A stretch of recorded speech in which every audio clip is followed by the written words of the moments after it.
अब हम जान लेते हैं कि मोटिवेशन के फीचर क्या हैं, खास बात क्या होती है मोटिवेशन के अंदर।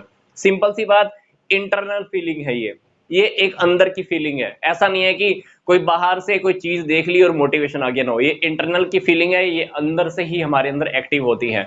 दूसरी बात, कंटिन्यूस प्रोसेस, ये टॉपिक मैंने आपको अभी बताया।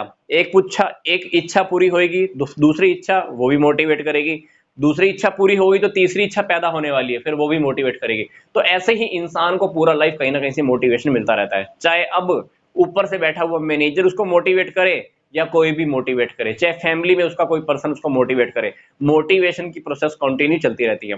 अगली बात आती है डिफरेंट मोटिवेशन और फैक्टर। हर इंसान को मोटिवेट करने के फैक्टर जो होते हैं अलग अलग होते हैं। किसी को पैसा मोटिवेट करता है, किसी को गाड़ी मोटिवेट करती है, किसी को समाज के अंदर स्टेटस अच्छा चाहिए होता है, किसी को वो मोटिवेट करता है। तो हर किसी का फैक्टर अलग अलग है मोटिवेट करने का, इसलिए मोटिवेशन की जो प्रोसेस है बहुत ही कॉम्प्लेक्स प्रोसेस होती है। नाइन्थ पॉइंट मैंने पहले ही आपको बता दिया अभी कि मोटिवेशन की जो प्रोसेस होती है बहुत कॉम्प्लेक्स होती है, क्योंकि हमने सामने वाले को मोटिवेट करने से पहले देखना पड़ता है कि सामने वाला किस बात से मोटिवेट होगा, क्योंकि उसी फैक्टर के ऊपर हमको अटैक करना होता है, उसी के अकॉर्डिंग हमने उसको एक्टिव करके मोटिवेट करना होता है। फोर्थ पॉइंट है given in the many ways. Motivation काफी टाइप से दी जाती है, मैंने आपको बता दिया। मनी की फॉर्म में भी हो सकती है, नॉन मनी की फॉर्म में भी हो सकती है। नॉन मनी की फॉर्म में मोटिवेशन कैसे हो सकती है? फॉर एग्जांपल, एक पर्सन ने बहुत अच्छा काम किया तो मैंने मीटिंग में उस पर्सन को सबके सामने बुलाकर उसका एप्रिसिएशन किया, उसको एप्रिशिएट किया, उसकी प्रशंसा की, तो उस पर्सन को मोटिवेशन मिलेगा, तो अगली बार वो पहले से भी ज्यादा अच्छा काम करने वाला है। तो मोटिवेशन काफी टाइप से दी जा सकती है, ये टॉपिक हमने अभी देखना है। फिर बात आती है मोराल। मोटिवेशन से क्या होता है? एक पर्सन का मनोबल बढ़ता है, मोराल इंक्रीज होता है। छठी बात, only related to only solution to the problems. जितनी भी प्रॉब्लम्स का जो सोल्यूशन होता है वो मेन सोल्यूशन सिर्फ एक ही होता है, मोटिवेशन। आप भी देख लो, लाइफ में जब भी कोई प्रॉब्लम आती है, उस प्रॉब्लम से निकलने के लिए हम क्या करते हैं? कोई ना कोई वीडियो, कोई ना कोई मोटिवेशनल वीडियो देखते हैं, या किसी पर्सन से, ऐसे पर्सन से बात करते हैं जो हमको मोटिवेट कर सकता है। तो सभी प्रॉब्लम से बाहर निकलने का बस एक ही तरीका होता है, वो होता है मोटिवेशन। तो मोटिवेशन है तो हम अपने आप को, हम अपने मन को बहुत अच्छे से ठीक कर सकते हैं। सेवंथ पॉइंट है the all level of the organisation. Motivation ऐसा नहीं है कि आप सिर्फ वर्कर के ऊपर ही अप्लाई करते हो, हर किसी को मोटिवेशन की जरूरत होती है, वो चाहे कितना पढ़ा लिखा हो, कितने हायर स्टैंडर्ड के ऊपर बैठा हो, तो मोटिवेशन हर किसी को आजकल चाहिए ही होता है। एट्थ पॉइंट, पॉजिटिव और नेगेटिव। मोटिवेशन पॉजिटिव वे में भी हो सकता है।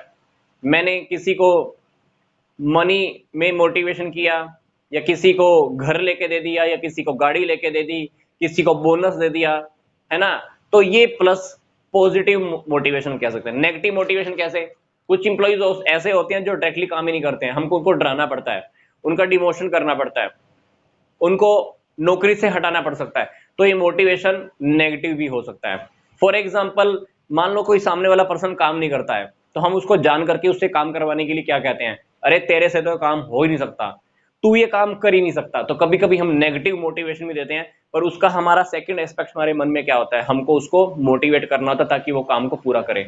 अक्सर इस टाइप की मोटिवेशन हम बच्चों को बहुत देते हैं। जब बच्चा कुछ खाने पीने से मना करता है, जब कोई काम नहीं करता बच्चा, तो बच्चे को हम क्या कहते हैं कि तेरे से काम नहीं हो सकता, तू ये नहीं खा सकता, तू ये नहीं कर सकता। तो नेगेटिव मोटिवेशन भी कभी कभी हमको देनी पड़ती है, सिर्फ टारगेट हमारा क्या होता है? हमारा काम पूरा हो जाए, दैट्स इट।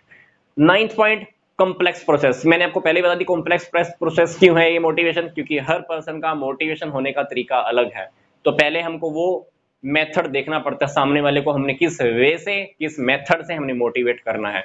तो मोटिवेशन को बहुत ध्यान से देख के ही करना पड़ता है। ये हमारे हुए मोटिवेशन के फीचर्स।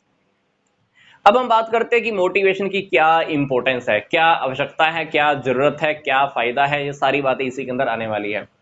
पहली बात, हाई लेवल ऑफ परफॉर्मेंस। जब हम मोटिवेट करते हैं, क्यों करते हैं? मोटिवेट करने की जरूरत क्यों है? क्योंकि जब हम मोटिवेट करते हैं तो सामने वाले का परफॉर्मेंस, एफिशिएंसी, काम करने का तरीका, मोराल, सब कुछ इंक्रीज हो जाता है।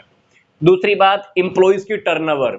जब हमारी कंपनी के अंदर इंप्लॉई, अगर आपको लगता है कि कंपनी के अंदर आपने इंप्लॉइज को टिका के रखना है, आपकी कंपनी को छोड़ के ना जाए, आप चाहते हो कि अगर वो डेडिकेटेड होकर काम करे, तो हमको क्या करना पड़ेगा? उस इंप्लॉइज को बहुत मोटिवेट करना पड़ेगा। इंप्लॉइज जब मोटिवेट होते हैं तो हमारी कंपनी के अंदर वो टिक के रहते हैं, मतलब वो कंपनी को छोड़ के नहीं जाते हैं। तो इससे हमारी इंप्लॉइज की टर्नओवर बहुत कम होती है। टर्नओवर क्या होता है, कंपनी को बार बार छोड़ के जाना, फिर नए इंप्लॉइज लाएंगे, फिर खर्चा, मोटिवेट हमने किया नहीं, फिर इंप्लॉइज छोड़ के जाएंगे, फिर नए इंप्लॉय लाने पड़ेंगे, फिर से नए इंप्लॉइज को ट्रेनिंग देनी पड़ेगी, और सारा सारा ऐसे ही पूरा का पूरा खेल चलता रहता है। तो इसको बोलते हैं इंप्लॉइज का टर्नओवर इंक्रीज हो जाना। 2 महीने के बाद, 1 महीने के बाद हमारे इंप्लॉइज छोड़कर चले जाते हैं। क्यों चले जाते हैं? क्योंकि हमने उनको मोटिवेट नहीं किया होता है। एब्सेंटिज्म, अब्सेंट कम रहते हैं। मोटिवेट करते रहने से कि भाई देख तू अपना टारगेट पूरा कर, तेरी जो जरूरत है उस जरूरत को पूरा कर, तो वो मोटिवेट होंगे और छुट्टी भी कम करेंगे। चौथी बात, एक्सेप्ट चेंजेस। जब हम उनको मोटिवेट करके रखते हैं तो फर्म में अगर मेरे को कुछ नई टेक्नोलॉजी लेकर आना है, कुछ नया चेंज लेकर आना है, तो डेफिनेटली उस चेंजेस को होने, जो भी चेंजेस हमको करने होते हैं उसको एक्सेप्ट कर लेते हैं। अदरवाइज क्या होता है, कंपनी के अंदर हमको मान लो कोई नई टेक्नोलॉजी लेकर आनी है, तो वो लोग कभी कभी क्या करते हैं, एक्सेप्ट नहीं करते हैं, चैलेंजेस को एक्सेप्ट नहीं करते हैं, चेंजेस जो आने वाले हैं उनको एक्सेप्ट नहीं करते हैं। उनको लगता है कहीं मेरे को कंपनी से निकलना ना पड़ जाए, कभी मेरे को ना निकाल दें, तो उनको विरोध करने की आदत होती है। क्योंकि इंसान का स्वभाव है, इंसान हमेशा नएपन का, जितने भी चेंजेस आते हैं, परिवर्तन का विरोध करता है। पर अगर हमने उनको मोटिवेट किया हुआ है तो वो परिवर्तन को विरोध नहीं करते हैं, बल्कि चेंजेस को एक्सेप्ट कर लेते हैं। पांचवी बात, गुड ह्यूमन रिलेशंस।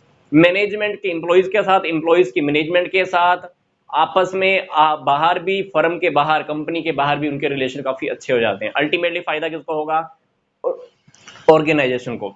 छठी बात, गुड इमेज ऑफ ऑर्गेनाइजेशन। जिस कंपनी के, जिस ऑर्गेनाइजेशन के अंदर इंप्लॉइज मोटिवेट होते हैं उनकी इमेज काफी अच्छी होती है। क्यों? क्योंकि मोटिवेटेड पर्सन क्या करेगा, मोटिवेटेड पर्सन क्या करेगा, कंपनी के लिए डेडिकेशन होकर काम करेगा, प्रोडक्ट की क्वालिटी काफी अच्छी आएगी, और अल्टीमेटली समाज को कम रेट पर अच्छी क्वालिटी का प्रोडक्ट मिलता है, तो कंपनी की इमेज बनती है, मार्केट बनती है किसके सामने? पूरी की पूरी सोसाइटी के आगे। साथ ही बात, good relations among employees. Employees का आपस में रिलेशन भी काफी अच्छा होता है। कैसे होगा? जब वो मोटिवेट होंगे, है ना, तो उनका कंपटीशन आपस में खत्म हो जाता है, एक दूसरे को सपोर्ट करना स्टार्ट करते हैं, तो उनकी क्या होती है, एक दूसरे से बिलोंगिंगनेस बढ़ जाती है, और उनका रिलेशन आपस में काफी सुधर जाता है। इंपोर्टेंस का हमारा ये टॉपिक कंप्लीट हुआ। मैं आपको एक बात बता देना चाहता हूं, मोटिवेशन का मतलब सिर्फ ये नहीं है कि हमको इंप्लॉइज की ही जरूरतों को पूरा करना होता है।